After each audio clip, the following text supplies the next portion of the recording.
राधा स्वामी दयाल की दया, राधा स्वामी सहाय, राधा।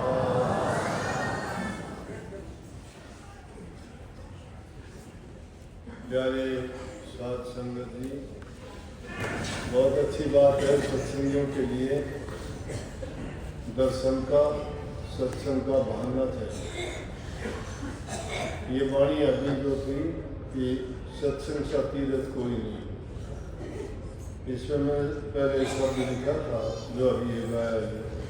2 दिन पहले सत्संग भी इसी पे किया। सत्संग बहुत सुलभ है, आसान है। नाम का अभ्यास करना कठिन है, लेकिन सत्संग करना आसान है।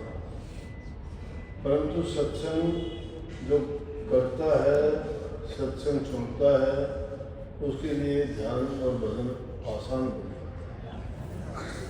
सत्संग वो रास्ता है जो हमें भक्ति के मार्ग पर चलने के लायक बनाता है और मंजिल तक पहुंचाता है। क्योंकि सत्संग से हमारे बुरे विचार, बुरे ख्यालात, बुरी आदत, जो भी कुसंग का प्रभाव हमारे ऊपर होता है, आपस का कुसंग तो शायद हम दूर कर लेते हैं, लेकिन सबसे बड़ा कुसंग इस जीव के साथ में मन और माया का लग गया। और मन और माया की गांठ जब तक नहीं खुलती, जब तक के हम सतगुरु की शरण में जाके उनके उपदेश को मान के अपने जीवन को उस रास्ते पर नहीं लगाते। और वो रास्ता सिर्फ सत्संग है। लेकिन जो आदमी सत्संग को समझता ही नहीं है, मानता ही नहीं है, जानता नहीं है, अगर वैसे ही कह दे सत्संग की बातें आसान लगती है, सुनने में अच्छी भी लगती है, लेकिन मानना बड़ा कठिन है, उन पर चलना बड़ा मुश्किल है। ये रास्ता बड़ा टेढ़ा है।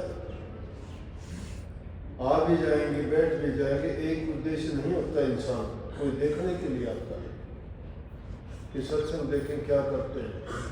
और फिर वो जो कुछ दृष्टि वाले लोग होते हैं वो गुण ग्रही होते हैं, गुण लेके नहीं जाते। वहाँ से क्या क्या क्या कहेंगे वो बातें बाहर जाके, और वहाँ तो जाके इकट्ठे होते हैं ना, वो हलवा बनाते हैं, वो खाते हैं, थोड़े 2-4 शब्द गीत गा लिए और उसके बाद छुट्टी। उन्होंने सत्संग को जाना है कि वो अच्छाई नहीं देख सकते। नेक इंसान, गुणग्रही इंसान हमेशा, चाहे उसको बुरी से बुरी जगह से गुजरना पड़े, वहाँ से भी वो अच्छे गुण लेके आए, क्योंकि उसको गुण ग्रहण करने की आदत नहीं है। और जिसको ये आदत है बुराई देखने की, बुराई करने की, क्योंकि उसके हृदय के अंदर वही कचरा भरा हुआ है। हमने हमारे दिमाग को कचरे का ढोल बना लिया है, जो भी बुराइयां हैं जितनी उसमें डालते हैं। मुख्य रूप से कह देते हैं कि निंदा ना करो, ईर्ष्या ना करो, चुगली ना करो, किसी को दोष ना देखो। अगर किसी के हम दोष देखते हैं, दुर्गुण देखते हैं, इसका मतलब ये कि हमारी जरूरत और चाह वैसी है। इंसान को दूसरे के बुराइयों को नहीं देखना चाहिए। किसी में अगर अच्छे गुण हैं वो ग्रहण कर लेने चाहिए, बाकी की चीज छोड़ देनी चाहिए। मैं एक एग्जाम्पल दिया करता हूँ कि आज़ादी से पहले ये हवाई जहाज का इतना चलन नहीं था, जिसमें हमारे पुराने नेता हुए आज़ादी की लड़ाई के लिए, जिन्होंने आंदोलन चलाए, लड़ाइयाँ लड़ी। तो महात्मा गांधी एक बार पानी के जहाज में सफर कर रहे थे, तो उस टाइम में यहाँ विदेशी लोग भी पानी के जहाज़ों से आते जाते थे। गरीब आदमी तो किस लिए जाता, कोई काम ही नहीं था। कुछ जो व्यापारी लोग थे वो जाया करते, एक दूसरे देशों से व्यापार करते थे, लेकिन इस तरह से जाने वाले जैसे यात्री लोग, विद्यार्थी लोग भी पानी के जहाज से सफर करते। तो पंडित जवाहरलाल नेहरू हैं, गांधी जी हैं, और दूसरे लोग काफ़ी ऐसे थे जो विदेशों से पढ़ के आए। तो गांधी जी भी जब बाहर गए तो साथ में एक अंग्रेज बैठा हुआ था। ये उस टाइम की बात है जब आंदोलन आज़ादी के लिए। तो क्योंकि उनको पता था कि ये आज़ादी में बढ़ चढ़ के भाग लेते हैं, लोगों को ये तुम्हारे विरुद्ध भड़काते हैं, उनके तो विरुद्ध था, लेकिन देश के लिए तो फेवर में था, देश की स्वतंत्रता के लिए लड़ाई करते थे। तो उसने एक कागज़ लेके और कागज़ पर जो उसके मन में आया उसने बुरी से बुरी बातें लिख के 2-3 कागज़ जोड़ के उन्हें ऑल पेन लगा के जो उनको पन्नों को इकट्ठे कर दे और वो कागज़ पकड़ा दिया गांधी जी ने बड़े ध्यान से उनको सबको पढ़ने के बाद में मुस्कराए और उन्होंने उनकी उस पेन निकाल के वो तो रख ली और वो कागज़ फाड़ के पानी में डाला। अब उसको तो इस बात की भी चिढ़ हो गई, वो सोचने लगा तुमने तो जो तेरा बुरे से बुरा तो कर सकता था कर दिया, लेकिन इस इंसान में तो धैर्य, धीरज, धैर्य रखना, सहनशीलता, किसी बात को सहन करना, ये महानता का लक्षण है। जिस प्रकार से खोद खाद धरती से काट बाट बन रहा, दुष्ट वचन तो सज्जन से है, उसे सहा नहीं था। कितने भी जमीन को खोदो पाड़ो क्या क्या कर दिया, लेकिन ये कुछ नहीं करती, सहन कर लेती।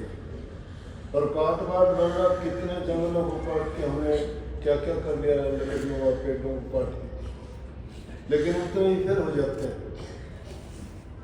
तो कहते हैं काट बाट बन जो है वही सहन कर सकता है, लेकिन उसी प्रकार से कटु वचन अगर कोई बोलता है तो सज्जन पुरुष ही, धैर्यवान पुरुष ही, सहनशील इंसान ही, जो विशाल हृदय है वही बर्दाश्त कर सकता है।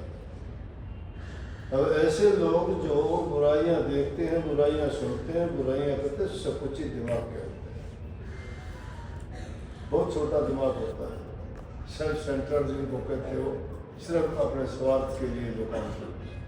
विशाल हृदय वाला आदमी विशालता समुद्र में है, उसमें मगर मछली है, छोटी मछलियाँ भी हैं, बड़ी मछलियाँ भी हैं, एक दूसरे को खा जाती हैं, एक दूसरे के दुश्मन भी हैं, लेकिन उसी में रहती हैं।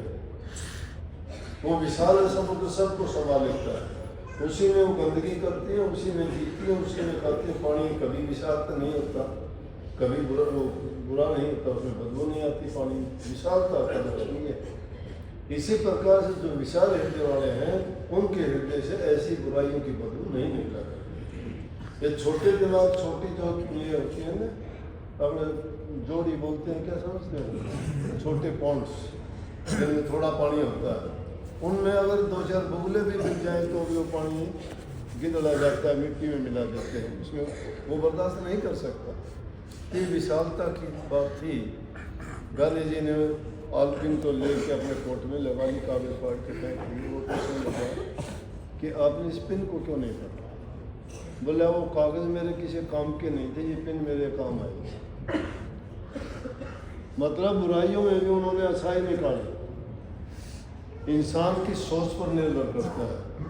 जब तक इंसान की सोच नहीं बदलती ना, इंसान के पास कुछ भी हो जाओ वो भिखारी है। और जिस इंसान की सोच अच्छी है वो दाता है, वो बादशाह है।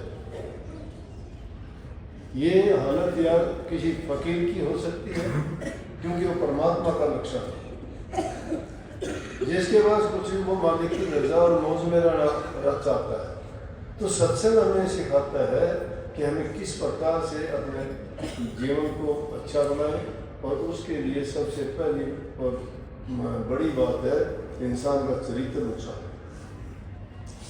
चरित्र में एक चीज नहीं आती, चरित्र में सब चीज आती, सब चीज आती है, वो चरित्र है। कभी एक छोटी सी बात के लिए चरित्र को ये मानते हो कि कोई काम वासना में गिरा हुआ है, वो गिरा हुआ है, नहीं।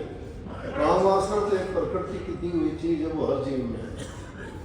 लेकिन चरित्रवान समय के अनुसार, जरूरत के मुताबिक जो चीजों का उपयोग करता है, कोई बुरा नहीं है। प्रकृति ने नियम बनाया, अगर वो नियम तो सृष्टि का विनाश हो जाएगा, चलेगी नहीं। काम महाराज की सृष्टि की रचना खत्म हो जाएगी। लेकिन चरित्र में क्या होता है कि इंसान सच्चा हो, दूसरे का मददगार हो, किसी को किसी प्रकार की दुख तकलीफ ना दे, किसी के रास्ते में अच्छे काम करने वाले के रास्ते में बाधा ना बने, गरीब दीन दुखी की सहायता मदद करे, जो उससे बन पड़ता है तन से मन से वचन से हर प्रकार से वो उसकी सहायता करे, उसको सुख पहुँचाए। वो इंसान चरित्रवान है, गुणवान है, वो दूसरे को शांति दे सकता है, वो प्यार देता है, और प्यार जिसको मिलता है वो सब दुखों को, तकलीफों को, बुराइयों को भूल जाता है, छोड़ देता है। इसीलिए संतों ने प्रेम का पाठ पढ़ाया। मेरा ने सारी जिंदगी यही गीत गाए, मैं तो प्रेम दीवानी, प्रेम दीवानी। तो प्रभु के प्रेम में दीवाना हो जाता है, क्या जरूरत है, कोई देखता थोड़ा। इंसान को इन चीजों के कारण गिरावट आ जाती है। जिसका चरित्र ऊंचा है वो घर में भी अच्छा है, समाज में भी अच्छा है, वो सत्संग में जाए, जहाँ कहीं जगह पे जाएगा उस जगह पे वो जाके नेक काम करेगा। जो आदमी नेक नीति से चलता है वो नेकी के रास्ते पर आगे ही बढ़ता चला जाता है, कभी गिरावट नहीं आती। लेकिन जो आदमी बस लालची हो जाता है, स्वार्थी हो जाता है, वो आदमी गिरता ही चला जाएगा, उठेगा नहीं। क्यों? उसकी चाह उसको उसी दायरे में रखेगी, घेरे रखेगी। त्याग इंसान को विशालता की ओर लेके जाता है, उसको छोड़ दिया वहीं पे। कितने साधु फकीर महात्मा, अब तो समय दूसरा आ गया। फकीर क्यों कहते हैं कि हमें उनसे जो सवाल करते थे कि महात्मा जी कहाँ के रहने वाले, जो हम तो रमते राम हैं। रमते राम क्या है? क्योंकि फकीरों की आदत थी एक जगह रह के, वो त्याग में जीवन था उनका। अब इस युग में संतों ने रास्ता इसलिए बताया कि अगर कोई त्याग करता है, अकेला त्याग करके बैठ जाओ, क्या फायदा। लेकिन संत दुनिया में आते हैं, गृहस्थ में आते हैं, और वो गृहस्थियों में रह के ही उन्हीं की तरह से जीवन जीते हुए उनको सही रास्ता दिखाते हैं कि गृहस्थ रुकावट नहीं है। गृहस्थ भक्ति में रुकावट नहीं है, सहायक है। क्योंकि इंसान की जब तक मौलिक जरूरतें पूरी नहीं होती तो उनके लिए तड़पता फिरता है। भूख लगती है, रोटी के लिए इंतजार करोगे अकेले हो तो कि कोई मुझे रोटी दे जाए, या ढूंढते फिरोगे मुझे कुछ पेट भरने के लिए मिल जाए। क्योंकि सब ने, फकीरों ने, महात्माओं ने, संतों ने कहा कि ये भूख सबसे बुरी है, जो दर दर पे भागी फिरती है टुकड़े के लिए। कबीर साहब देखे, कबीर खुद कुकरी करे भजन में भंग था, वो टुकड़ा डाल के भजन करो निशान। कि ये कुत्ते की तरह से है कुकरी, वो भजन में भंग डाल के भजन नहीं, भक्ति नहीं कर सकते। तो हमारी पहली जरूरत, मौलिक जरूरत में ये है कि हमें काम करना चाहिए। जो इंसान काम नहीं करता है, अपना कमा के नहीं खाता है, हक हलाल की कमाई नहीं है, शुद्ध अन्न नहीं है, तो उसके शुद्ध विचार कभी हो ही नहीं सकते। ईमानदारी का, सच्चाई का जो आदमी अन्न खाता है, यूँ समझो कि उसके विचार शुद्ध हो जाते हैं। ऐसे घर से तुम्हें अगर अन्न मिल भी जाता है, जिस घर में प्रेम है, शांति है, हर प्रकार से वहाँ के जो घर के परिवार के लोग हैं वो एक दूसरे से प्रेम करते हैं, और प्रेम का बर्ताव जानो घर सौरभ के समान, उस घर का पानी भी इंसान पीता है तो उसको खुशी मिलती है। और एक ऐसी जगह होती है, तुम जाओगे उस घर में शांति नहीं है, लड़ाई झगड़ा है, तो काल का वासा होता है। जहाँ प्रेम होता है लक्ष्मी का वासा होता है। उन घरों में कभी कमजोरी नहीं आती, कभी गरीबी नहीं आती। क्यों? हर आदमी अपना कर्तव्य, अपना सारे जितने भी उसकी दायित्व हैं उनको टाइम पर पूरा करता है। वो दूसरे का इंतजार नहीं करता, किसी के डिपेंडेंट ना बनो। तुम अपनी जरूरत की चीजें अपने आप करो, अपने आप करोगे आपको दुख और कष्ट नहीं होगा। अगर तुमने किसी के डिपेंडेंट बन गए आप कभी सुखी नहीं रह पाओगे। तो इसलिए पहले चरित्र है, फिर घर बार में सुख शांति है। वही आदमी भजन बंद भी कर सकता है, वही महापुरुषों की कदर जान सकता है। क्योंकि उसके विचार कुछ ग्रहण करने के वाले होते हैं कि मैं जाऊँ, मैं देखूँ, मैं दर्शन करूँ, मैं मिलूँ। और उनकी जो पिपांसा होती है, जो उनकी मन में जो आने वाले विचार, उद्गार, उनकी समस्याएं या कोई उनको भ्रम होते हैं, उन भ्रमों का निवारण हो जाता है सत्संग में। बिल्कुल साधारण बातों से ही हो जाएगा। तो अकेला आदमी जो तप करता है वो किसका निवारण करेगा? इसलिए संतों ने सत्संग चलाया कि सत्संग में आओ, सत्संग में आने से तुम्हारे अगर बुराइयां हैं तो धीरे धीरे करके खत्म हो जाएगी। और जो जो तुम सत्संग करते जाओगे, क्यों क्यों जिस प्रकार से कोई मैला वस्त्र धोते हैं तो जो जो साबुन लगाते हैं उसको रगड़ते हैं, मसलते हैं और पानी में डाल के उसको साफ करते हैं, उसकी मैल जाती रहती है और उसका जो सफेदी है वो घट जाती है। इसी प्रकार से ये रूह भी मल बख्शे और आवरण के पर्दों से ढक गई है। और सत्संग में जाने से, सत्संग के वचन सुनने से, महापुरुषों के दर्शन करने से, सत्संगों के मेल मिलाप से, उनसे ज्ञान की चर्चा करने से, भजन बंदगी की बातें सुनने कहने और निर्णय देने से उनका सारी समस्याओं का हल हो जाता है। इसलिए सत्संग में आया करो, गाया करो, बजाया करो, वो भी